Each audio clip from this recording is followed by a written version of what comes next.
beyond it. If you've taken a sutra and you put something in front of you and people cross beyond that, then that's not a responsibility, that's okay. Another thing that we have to emphasize here is that when you're praying in jama'ah, the sutra of the imam is the sutra of the ma'mum. Okay, what does that mean? If we're praying, and you know sometimes you see kids running around between the lines and stuff, I'm not condoning that or anything like that. But does that invalidate the prayer? If you see a kid coming, right, is it your time to clothesline the kid and that prevents him from coming? No. Because as long as he doesn't cross the imam, the rest of the people's salah will be fine. To the extent, Ibn Abbas radiallahu anhuma, one time, he crossed the lines. But not only did he cross the lines, he crossed the lines riding a camel and parked it on the other side. And then no one did inkar on him. Why? Because he didn't cross the imam. Sometimes what happens, somebody might lose their wudu, or somebody may find a spot in the line and they don't know what to do. It's perfectly fine and legitimate to cross the rows of the people that are praying, as long as what? The imam is not crossed, right? Once he sallallahu alayhi wasallam prayed towards a tree, and sometimes he would pray towards the bed on which Aisha radiallahu anha was lying under the sheet. He sallallahu alayhi wasallam would not let anything pass between him and his sutra. Hence, once he was praying when a sheep came running in front of him. So he raised it until he pressed against his belly against the wall and pressed it behind him. Meaning he wouldn't let even that sheep pass by while he was praying sallallahu alayhi wasallam.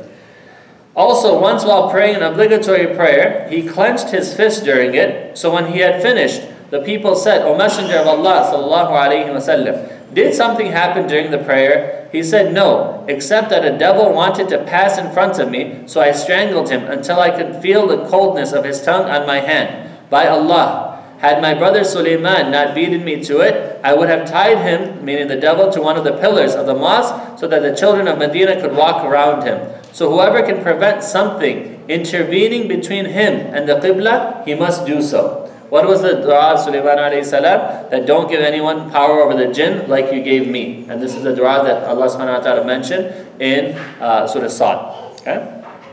He also used to say, sallallahu alayhi wa sallam, when one of you prays towards something which is a sutra between him and the people, and someone intends to cross in front of him, then he should push him. Right? He should push him in the throat or repel him as much as he can. In one narration, he should stop him twice. But if he refuses, right, then he should fight him, for verily he is a devil. This doesn't mean necessarily look at a fight and be like, I'm waiting for this person to pass me or anything like that. No. This means you are firm. You're firm. Don't just be like, okay, don't push him towards you in front of you, push him back. Right? Just put your hand out and just give him awareness. Because a lot of times, especially nowadays, what happens, right? By the time a person like Brother Aziz on the phone over there, right? So by the time he leaves the masjid, he'll be on the phone. He won't even know who's praying or know who's in front of him. So when a person is a little bit firm and puts their hand out and shows some resistance, that is enough. Oh, I'm sorry. You pay attention? Okay. I didn't know you're praying, right? And people actually say sorry. Right? Don't say it's okay or anything. You're in your salah. But understand that this is what you have the right to do, is to protect your salah.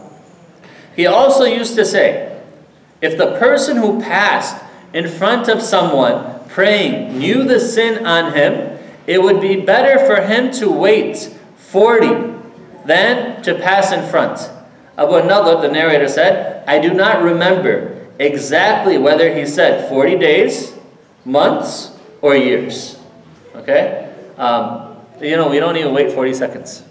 If someone is praying and we have to go, we just go. No. There's two aspects of this. Number one is that if we knew the sin involved in passing somebody, we would wait the requisite amount of time, whether there's 40 days, 40 months, or 40 years. Okay, that's one aspect.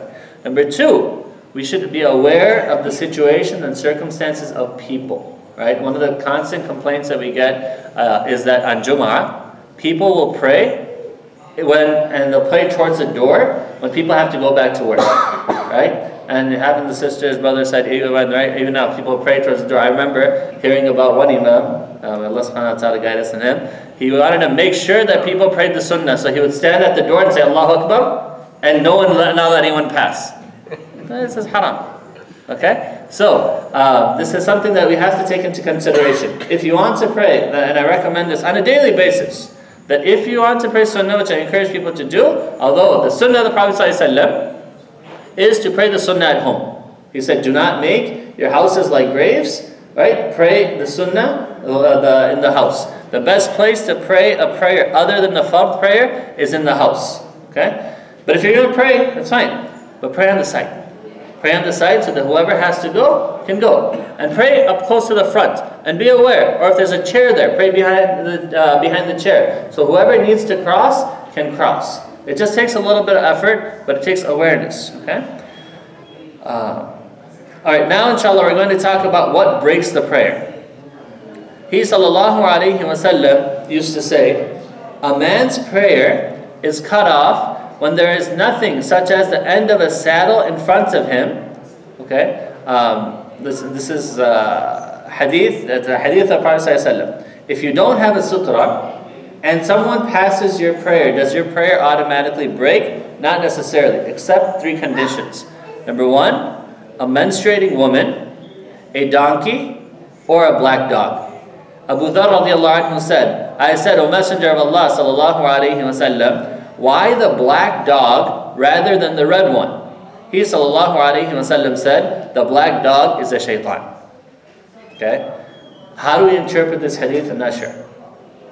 Right? I'm not sure. Right? Abu Dharr radiallahu anhu was confused about the black dog. He didn't ask about the woman. He didn't ask about the donkey. The donkey sometimes see shaitan. That's why when the donkey brays, what are we supposed to say?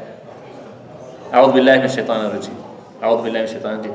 When a rooster croak, right? Roosters croak. When a rooster makes its sound, right? What are we supposed to say? Subhanallah, because it's seen an angel. Right? This is in Bukhari, hadith in Bukhari.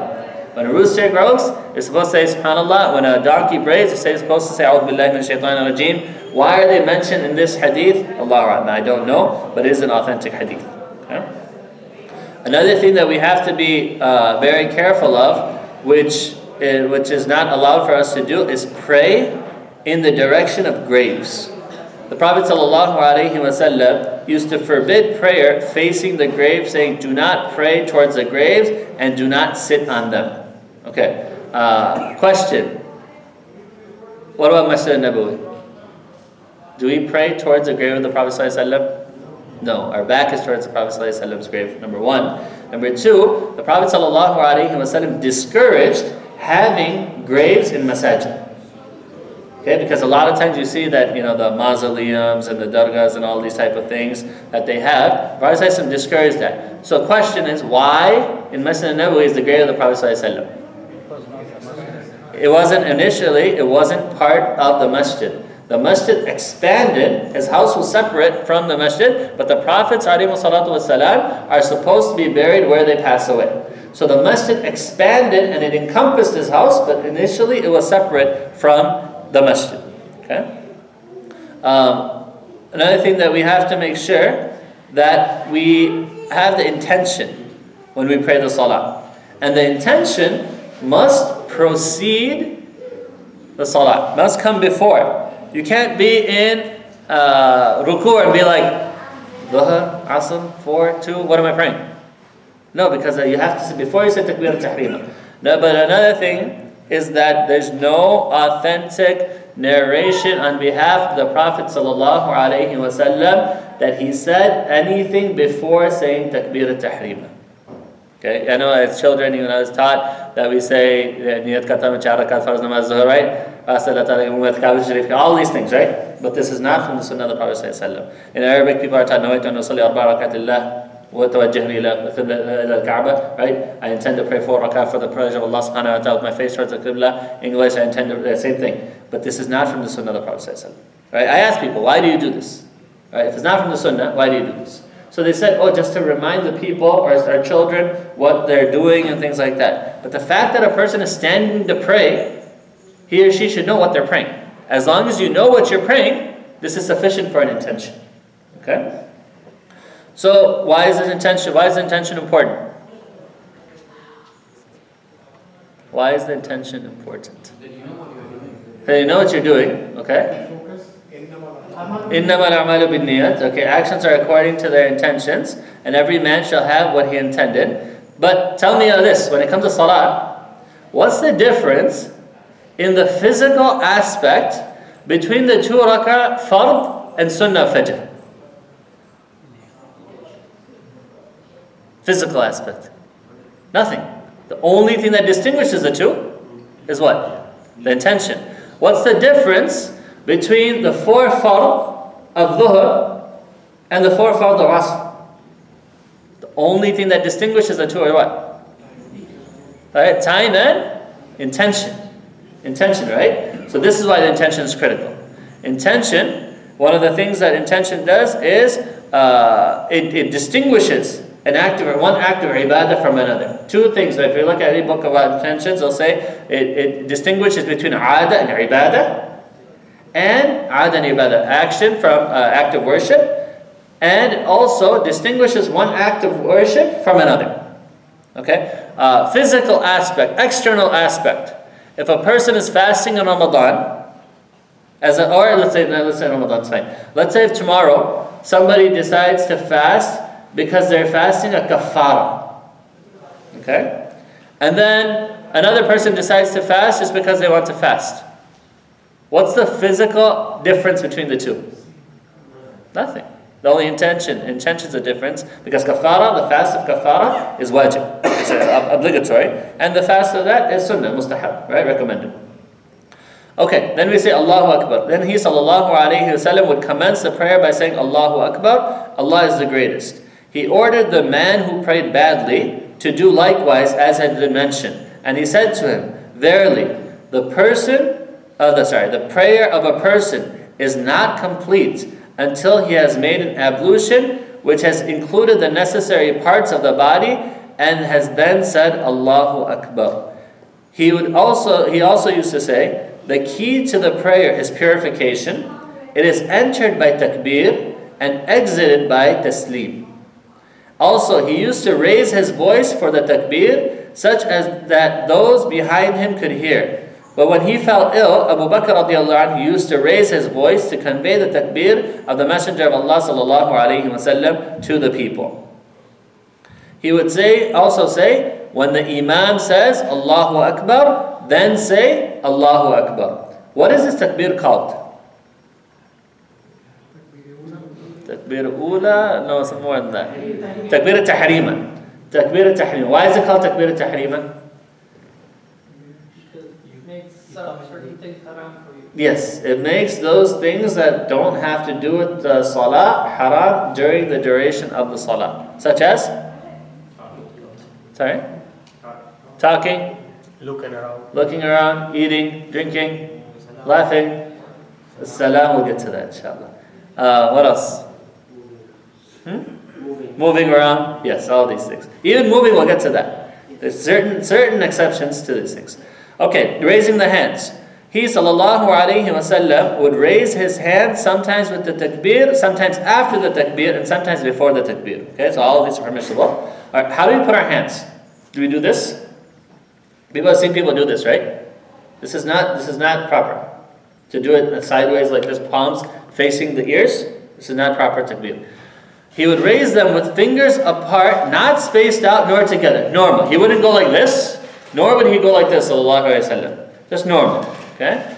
And he would put them level with his shoulders, although occasionally he would raise them until they were at the tops of his ears.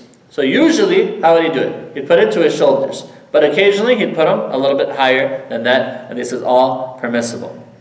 Okay, then what would he use, to place the right arm on the left arm and the command for it. He sallallahu alayhi wasallam used to place his right arm on his left arm, and he sallallahu alayhi wasallam used to say, we, the company of prophets, have been commanded to hasten the breaking of the fast, to delay the meal before the fast, and to place our right arms on our left arms during prayer.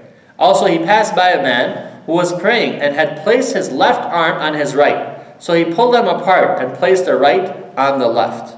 There's a specific group of people that violate all three of the things the Prophet ﷺ mentioned in this hadith. What did he say? We, the company of prophets, have been commanded three things: to hasten the breaking of the fast, to do iftar as soon as Maghrib time comes, to delay the suhoor, and to place our right arms on our left arms during the prayer. Right? This is a sign of the people of Sunnah. There's another group that doesn't do any of these three things. Okay. All right. Some people say, okay, there's a group of Malikiya that's put it on the side and they don't fold the hands. Right. Okay. First of all, number one is that the folding of the hands does not nullify a person's prayer. Okay. It's better to do. But the Malikiya, the issue of qabd versus bast, one of the brothers was asking about that last week. So a lot of the scholars, Shaykh Muhammad al-Mukhtar al-Shinqiti and others who have studied and specialized in the Maliki madhab, they say even within the Maliki madhab, the issue is not placing the hands on the right and the left, it's whether they should grab the left hand with the right or not. Right? But as far as putting the hands, they agree on that as well. Alright, the next thing we're going to talk about is to place the hands on the chest. And this is the sunnah of the Prophet ﷺ, as mentioned in this hadith. Right? I know many of us have, I remember in my Taya, may Allah have mercy on him, he used to say, I remember I prayed with him just a few years ago before he passed away, and when you put your hands, he's like, Beta, auratein aise rakhte hain, mardan niche rakhte hain. Right? And this is, he said, women put it here and men put it down. And I was like, Jazakumullah khairan, right? But if you look at the hadith, the Prophet ﷺ, he used to place the right arm on the back of his left palm, wrist and forearm. And he commanded his companions to do likewise. And sometimes he would grasp his left arm with his right, and he used to place them on his chest. Okay, he used to place them on his chest. And he also used to forbid one putting one's hand on the waist during prayer, and he put his hand on his waist to demonstrate. And this is like if a person puts their hands in salah like this on their hips, people stand and like look around. This is not allowed in the salah.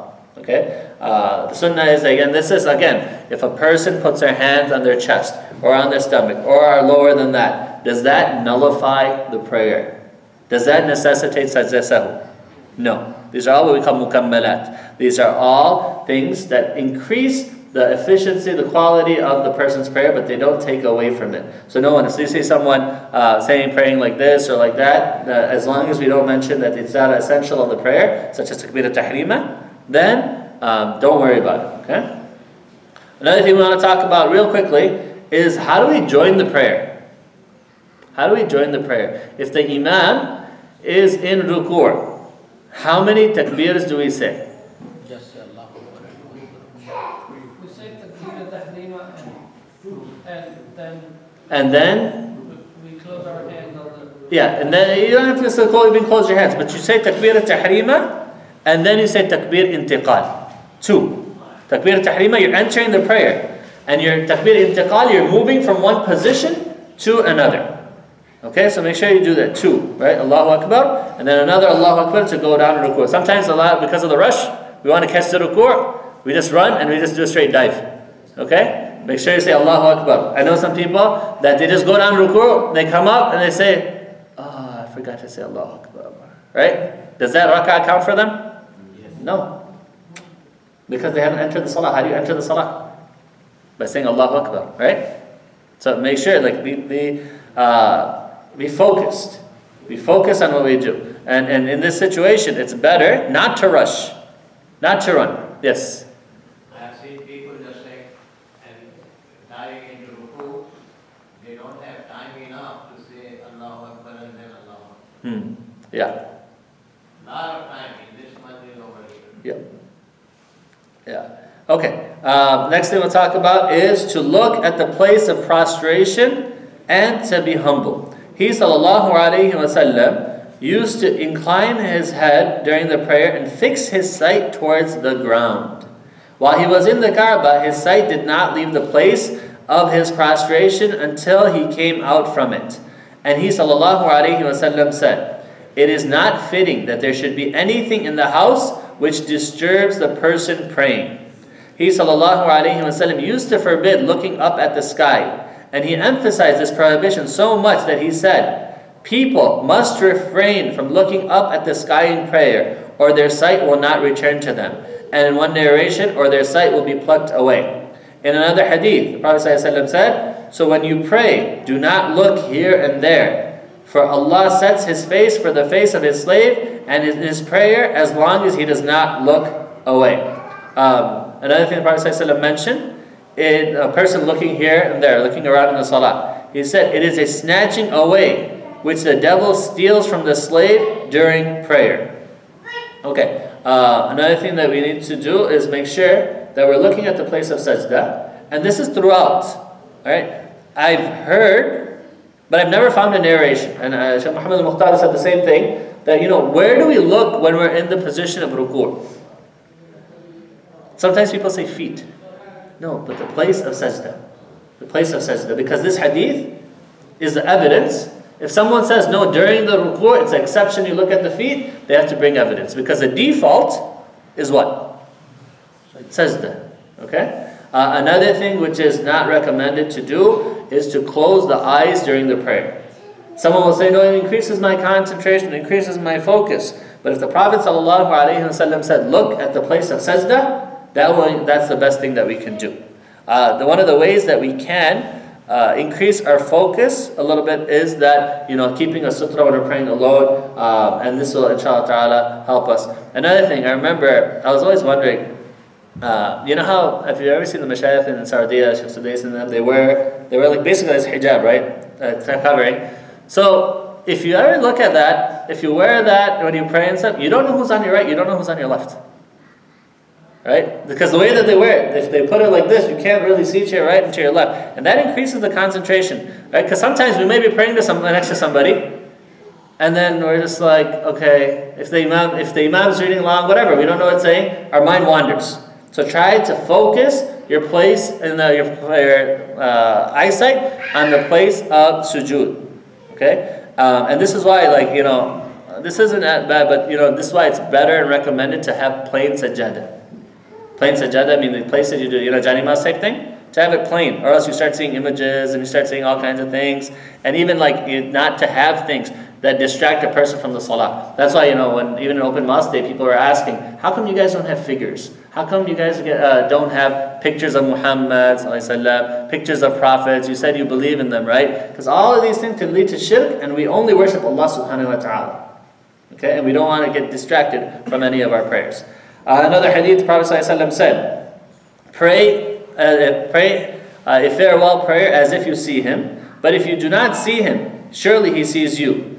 And in another hadith, he said, any person who, when an obligatory prayer is due, excels in its ablution, humility, and bowings, will have it as a remission for his previous minor sins, as long as he does not commit a major sin, and this opportunity is for all times. SubhanAllah. Think about that. Every time we pray salah, we make our wudu proper, we focus on our salah, we make our ruku proper, we do these things, it is an opportunity to have all of our minor sins forgiven from Allah subhanahu wa ta'ala, right? So never look at it as a burden, but look at it as a blessing. Once he sallallahu alayhi wa sallam prayed in a khamisa, and during the prayer he looked at its marks. So when he finished, he said, take this khamisa of mine to Abu Jahm and bring me his anbijaniya, for it has diverted my attention from the prayer. In one narration, he said, for I have looked at its marks during the prayer, and it almost put me to trial. So this is something that Prophet ﷺ he was distracted by the clothing. Someone gave him a gift, right? It's a Yemeni type of clothing, and it had like lines and design on it, and that distracted the Prophet ﷺ. So he said, take this one back and bring me something which is plain, so that it doesn't distract me from my salah. Also, Aisha radiallahu anha had a cloth with pictures spread towards Sahwa, towards the Sahwa is like the outside of the Prophet ﷺ's house. So the Prophet ﷺ said, take it away from me, for its pictures did not cease to thwart me in my prayer. He would also say, prayer is not valid when the food has been served, nor when it is time to relieve oneself of the two filths. All right, what's the common theme here about pictures, praying when food is served, or praying when having to use the bathroom? Concentration. Concentration, right? Some people, they put themselves in these type of situations, and they say, oh, I don't know why we don't have khushu'. Yeah, because you're distracted. And these are all normal human tendencies to get distracted by these things. So we have to make sure that, inshallah, we do whatever is within our means to ensure that, inshallah ta'ala, we're doing whatever is on our part to be able to focus more on our salah, and then Allah subhanahu wa ta'ala will give us whatever He gives us. But we can't neglect these ahadith and then think that it's going to, everything's going to happen by itself, right? Even sometimes, certain types of smell. Right? I remember one time, may Allah subhanahu wa ta'ala guide this brother, it was the best of intentions, right? He just put this itr on the place of sajjada at Olsen, and it was Ramadan. And I don't know what this itr was, or I probably did. I felt like vomiting. I had to make my sajda, and it's like, you get allergic or something, right? So he did it out of the best of intention, and Allah reward him. But you just have to be aware of what the situation is. Sometimes for some people, oud is very strong. Some people can't tolerate it, right? So if somebody says, okay, no, it's a good smell, and the person's like, no, it's like, okay, for you it might be. Then these are all things that we need to be aware of. Sometimes people will put, I know out of their good intention, okay, take this itr and stuff, but if that distracts a person from the salah, the only thing you're thinking about, how strong is this itr? Right? Imam is reading about Al-Fatiha, Jannah, Jahannam, and all your mind is focused on is this itr. Or I have to use the bathroom. Or the person in front of me is sock smell. All of these things, does this distract from the prayer? Yes. So part of praying in jama'ah, this is another point though. Part of praying in jama'ah, why is it so rewarding? Is because you have to deal with these things. Part of life is everything always perfect scenario? No. So you have to deal with these things and try to make the situation better. Work together. But are you ever going to be in a position where it's like praying alone? I feel more khushu'. No, it's not about. Some people will say, yes, I feel more khushu' praying alone. True, fine. Do your sunnah like that. But when it comes to the jama'ah, the Prophet ﷺ tells us that pray in jama'ah, and because you learn how to deal with the inconveniences of being around people. The Prophet ﷺ, in an authentic hadith, he said, whoever interacts with the people and puts up with their inconveniences, right, annoyances, and he will get the reward of a person who prays the whole night and fasts the whole day. What do we ultimately want? The reward from Allah subhanahu wa ta'ala. And the best way to do that is to follow the sunnah of the Prophet ﷺ, be easygoing, forgiving, work with each other. Don't be a source of inconvenience to others. This morning we were talking about a hadith where the Prophet ﷺ said that if anybody, and this is the hadith, this is the wording of the hadith, it's in the chapter Riyadh al-Salihin about honoring a Muslim brother, honoring a person. He said if anyone bought a knife or a sword or a spear to the masjid, he said then you must hold on to its blade so it doesn't inconvenience others. So just the way that we interact. Similarly, I was telling the sisters that even the way our children, right? If our children have scissors, if they're passing it to one another, we have to teach them the etiquette of how to do this so they don't cause harm to each other. And this is the prophetic method of we never want to be a source of harm or inconvenience to others. And we pray to Allah subhanahu wa ta'ala that He gives us all hidayah. And we pray to Allah subhanahu wa ta'ala He gives us all the ability to follow the sunnah of the Prophet ﷺ in all aspects of our lives.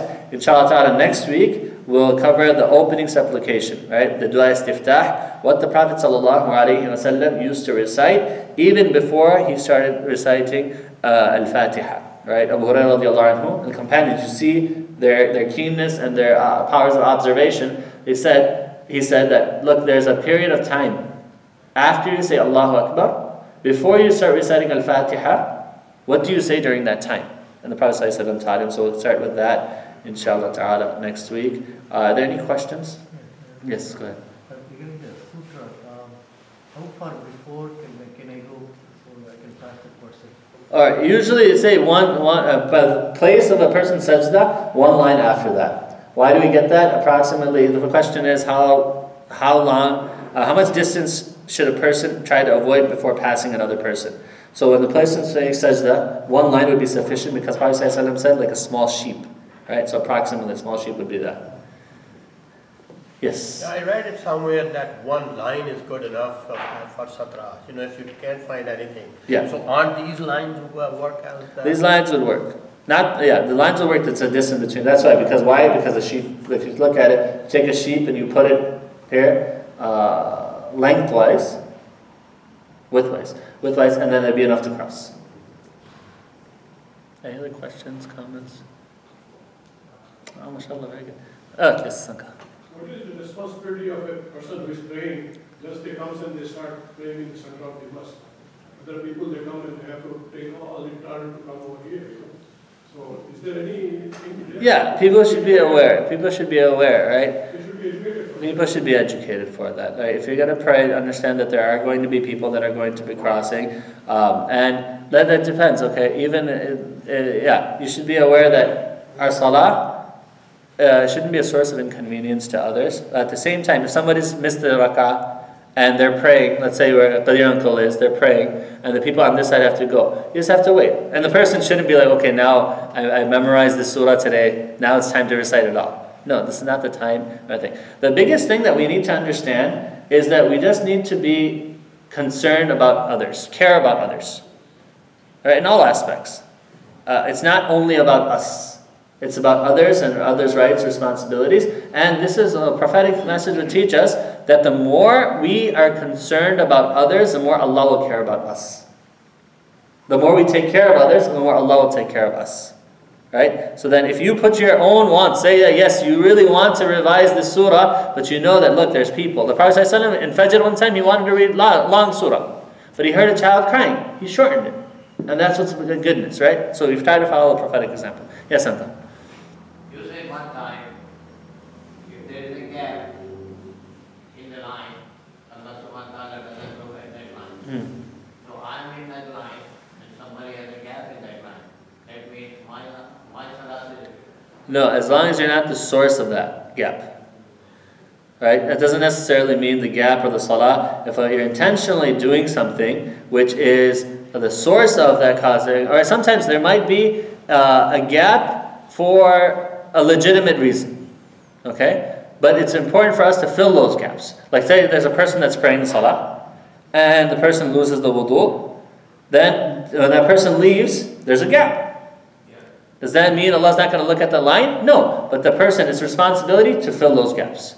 And this is permissible. This is it's allowed to move in the salah to fill these gaps. How much, right? Some people will say there's a certain limited amount of distance. No, if anybody's ever prayed at Masjid Nabawi, once the salah starts happening, there's lines and lines and lines. And it's permissible to fill those gaps. And it's recommended to fill those gaps. The issue, even in other issues, sorry, I know I'm going to go a little bit long. The issue is that the hadith is discouraging laziness or negligent behavior. You know the hadith where the Prophet ﷺ said no one should pray in a saf by themselves. That doesn't mean that if there's no space you need to pull somebody back. But that means like if there's 2 rows, or everyone's in the first 2 rows, a person prays in the 4th row by himself. I don't want to pray around people. I want to pray by myself. That's not allowed. But if a person doesn't have space in the first 2 rows and he starts the 3rd row and anticipating and maybe somebody will join him, this is permissible. There's nothing wrong with that. Yes, go ahead. Okay, if the imam is praying behind the chair, can you pass over the other side of the chair? Yes. If the imam is praying behind the chair, that's a sutra. You cannot pass in front of the chair, in front of the imam, but behind the chair, that's fine. So, going back to filling the gap. Yes. So, the person from behind the line next to it, or the side persons should fill the gap? The person, either way. Either way. If it's the person from behind fills it, this is good. This is easier. And that's permissible too. And one more, sir. You said only the Imam Sutra is valid. So the children running along, that's okay, or even? Is it okay? I never said it doesn't invalidate the salah. It doesn't invalidate the salah, and people don't fight the children in that situation. Yeah, because that doesn't. When they're praying in jama'ah, the Imam Sutra is the Sutra of the Ma'mum. There's like 5 things that the Imam carries the responsibility for the Ma'mum, and that's one of them. And we'll go through that inshallah. For example, if the person, you individually, as a person, make a mistake in, let's say, saying Subhana Rabbil A'la, Subhana Rabbil Azim, whatever it may be, and the Imam doesn't, do you do sajda sahw? When the Imam says Assalamu alaikum wa rahmatullah, they're like, okay, not yet. And just says this? No. You follow the Imam. The Imam carries that responsibility. We're talking with the gaps, right? Like someone breaking the wudu and sometimes children, they do stand in the line. Suddenly they ran away, but still we are in the Jamaat. So in that case, shall we fill the Yeah, yes. If the child is there and he starts with the salah there, and then children run away for whatever reason, and it's a reality. So just fill that line, fill that space, right? Some people say no, but the child's going to come back. Nah, if he does, that's fine. That's fine, but just fill that gap. It's better to fill the gap. Yes. Anything else? Yes. How we say shoulder to shoulder, is it true with the foot also? Yeah, it should be foot to foot, or at least close. Yeah, it should be foot to foot, shoulder to shoulder. This is the best way to do it. But sometimes I keep moving in on the person tries to join the foot, Yeah. feet, and then I keep on moving, and then he insists to know that. As long as it's close, does it have to touch?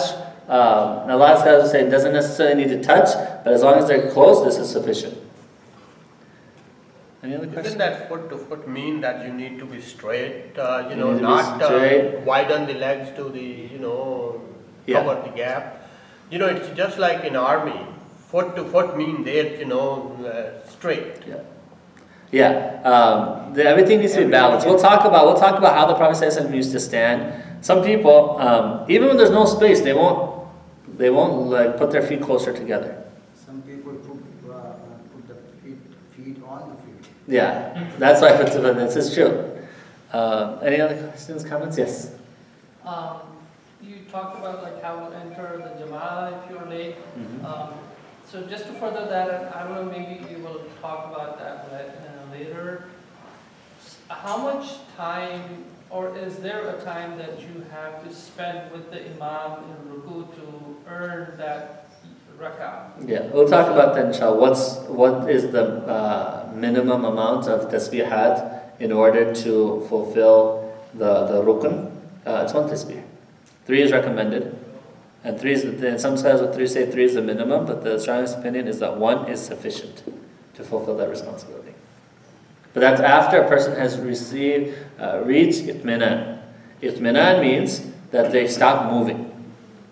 Right? There's the person who prayed badly, a hadith we're going to talk about over and over again, is that he prayed, but he wasn't stationary when he was praying. Like you've seen it. Like people, when they come up from sajda, between the 2 sajdas, they don't sit, they don't straighten their back. They'll just go up and down and go back down. This is not allowed. When people sometimes go in ruku and they come up and they go right back down, they go down in sajda, this is not allowed. You have to straighten your back and be still.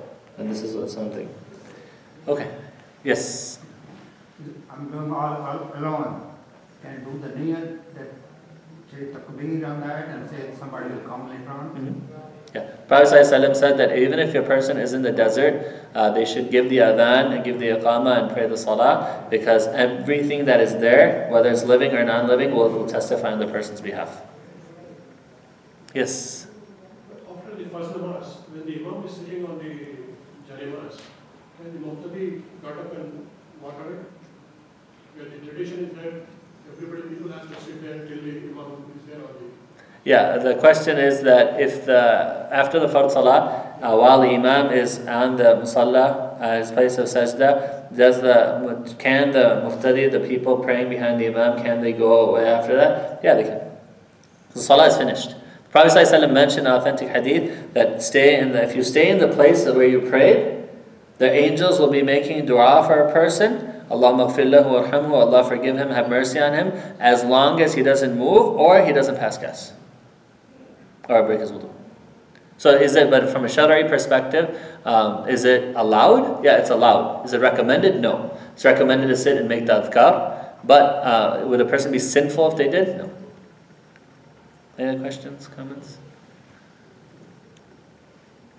What you I mentioned think about giving adhan before namaz, if you're praying alone, so if you're doing it at home, you should say adhan Yes. first. Yes. And the clock doesn't count. Is it It's not sinful, but you're depriving yourself of goodness. Imagine on the day of judgment, the walls of your house are testifying on your behalf. That in addition, we all have weaknesses, deficiencies, imperfections, and this is يَوْمَئِذٍ تُحَدِّثُ أَخْبَارَهَا بِأَنَّ رَبَّكَ وَحَالَهَا. Right? The earth will testify either for us or against us. The earth that we stand on, right? The witnesses will come. The earth will be a witness either for us or against us of what we did on the earth. So that earth, the house, can be testify as a witness for you that the person gave adhan, established prayer, and this is a good thing. The clock, the phone, and all these things, these are just reminders that the time has come in. But when the adhan happens, this is an act of ibadah to Allah subhanahu wa ta'ala. And you'll see khayr and barakah. The Prophet ﷺ mentioned that when the adhan is given, shaitan runs away with great speed. So even if a person is having waswasa, right, whisperings of shaitan and bad thoughts and these things, one of the recommended things is to say the adhan, so that that evil that he's feeling or the whispering can go away. So never underestimate the effect of adhan and the quality of the life inside your house, your children, your family, all of these things. The adhan, and reminding yourself and all of them that Allahu Akbar, right, and what we believe, and hayya ala salah, and falah, and impact every aspect of your life. Yes, sir. When the adhan is given in the house, the door should be open for people to come. And sometimes it is very embarrassing. You are giving adhan and somebody comes in. Okay. I join them when the ladies are there, there is no place made. I have experienced it. Okay, inshallah. You're saying that the adhan is happening? When adhan is given, that means you are inviting people to for Jama'ah. The house should be open so that people can come. Okay. There should be all the arrangements should be made. Sometimes you give there is no place. The ladies are there sitting. It is very embarrassing. Okay. But I'm just praying alone, right? Yeah, like even if look, another example can be that when you give the adhan, all right, instead of say you're with your family at home, your children are there, instead of calling them, come, let's pray salah, give the adhan. And did you hear the adhan? What are you supposed to do? Drop everything and come, right? This is how we should encourage it. As far as the sisters and all that, I'm not sure. I think when you do the adhan in the house, you don't have to give it so loud that the neighbors are listening and Yeah. Okay. Any other questions? Sometimes you can't do it at work. Yeah, then that's not. The wise thing would be not to do it at work. So it is recommended to give the adhan In the house? You don't make any arrangement for other people to come. Yeah. Because things that even you're not making arrangement for people to come, can another being come and answer the call? Yeah. Yep. Yes. And we are not inviting the people. Go ahead. you're inviting them not to pray. Yeah, go ahead. Do you pray alhamdulillah or you just follow the imam? The stronger opinion is to say Al-Fatiha in all of the prayers, especially the silent prayers. Say Al-Fatiha. And we'll talk about that as we go on, inshallah. But to say it, yeah.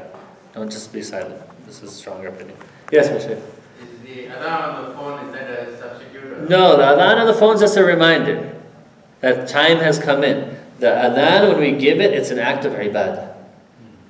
Alright, let me, I'm not trying to belittle this because it's very common. Is it permissible of us, when we stand for salah, just to push play? Allahu Akbar, and the imam's reading, and then Allahu Akbar, follow the imam in the recitation? No, right? Because salah is an act of ibadah. Similarly, adhan is an act of ibadah. What I fear is that because we're so used to listening it on the phone and reciting these things, our next generation might not even know how to give the adhan. Right? There's a function or something. Oh, can you give the adhan? I have my phone. Can I just play it? Right? These type of things. So it's just a reminder. It's just a reminder that the adhan time has come in, but the way that we act of ibadah is to be able to say it. Okay? And like the strongest opinion is the adhan during the time of the Prophet ﷺ wasn't this rhythmic thing that it's become. It was something which was simple, just to make the call out to people that the adhan time has come, and the mu'adhin has certain characteristics, needs to be trustworthy, because they used to go on the highest level of the houses in the city, and then sometimes they could look into the houses. So they had to trust the person not to do that. So the adhan is a very important part of our religion. وَمَنْ يُعَذِّبْ شَعَائِرَ اللَّهِ فَإِنَّهَا مِنْ تَقْوَى الْقُلُوبِ. Whoever honors the symbols, and adhan is a specific symbol of the Muslims, that is a sign of taqwa in a person's heart. Okay? Other questions, comments? جزاكم الله خير. سبحانك اللهم وبحمدك نشهد أن لا إله إلا أنت نستغفرك. Yeah. The fire, when the notice, we call alarm after that, we have noticed the forget Salah, I don't know. And when we realize after the alarm, we repeat the alarm. It's okay. I'll have to look that up actually. Let me before I comment, let me look that up. The question is, if a person forgets as-salatu khayrun min an-nawm in the adhan of Fajr, is it recommended to say the adhan again, or is it sufficient? I'll look that up inshallah before I give a definite response. Alright, jazakumullah khair.